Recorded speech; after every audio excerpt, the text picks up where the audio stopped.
ఒక్కసారి మనం ఏమంటున్నామంటే పేదలకి పెద్దలకి మధ్య జరుగుతున్న పోరాటంలో మనం ఎటువైపు నిలబడతామో మీరే చెప్పండి. మీరే చెప్పి మీరు ఓటు వేయండి. చెప్పండి, ఎటు నిలబడతారు? పేదల పక్షాన్ని నిలబడతారా, పెద్దల పక్షాన్ని నిలబడతారా? పేదల పక్షాన్ని నిలబడాలి, అది మన కర్తవ్యం. ఆయనే చెప్పాడు, గెలిస్తే గెలిచారు, ఓడితే ఓడాను, but my stand is before the poor people. I stood with them. నేను ఆ ప్రజల తాలూకా వాళ్ళతోనే నేను ఉంటాను, వాళ్ళతోనే నేను నిలబడతాను. నా జీవితం అందుకోసమే ఉండాలి, అంతే తప్ప ఈరోజు మేము ఏదో తలుకులు మెరుపుల్ని చూసి నేను రాను, నాకు అవసరం లేదు, తమ్మనమన్నాడు అతను.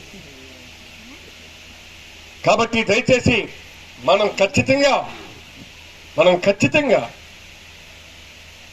మన ఈసారి ఎన్నికల్లో జరుగుతున్నటువంటి యుద్ధంలో మనం పేదల పక్షాన నిలబడి పనిచేయాలి. ఇవాళ ఎంత దారుణాతి దారుణమైనటువంటి పరిస్థితి అంటే, వాళ్ళు వచ్చి చెప్తున్నారు, ఎవరది పవన్ కళ్యాణ్, చంద్రబాబు నాయుడు, వాళ్ళు ఏం చేస్తున్నారో వాళ్ళకి తెలియడం లేదు. ఆ పవన్ కళ్యాణ్ ఒక పిచ్చోడు, మెంటల్ రిటార్ట్, ఎక్కడ పోటీ చేస్తాడో చెప్పడం.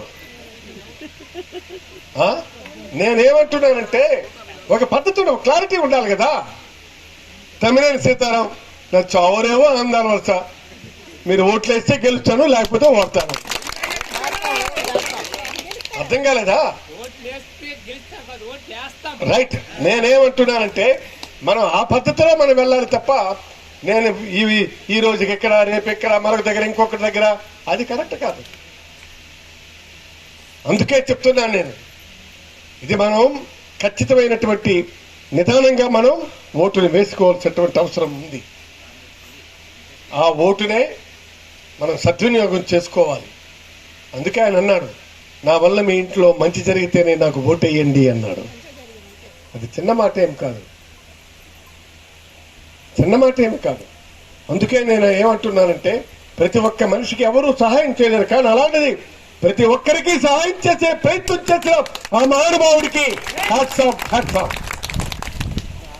అందుకే మీ అందరికీ నేను విజ్ఞప్తి చేస్తున్నాను, ఇంకా ఎంతో చెప్పాలని ఉంది.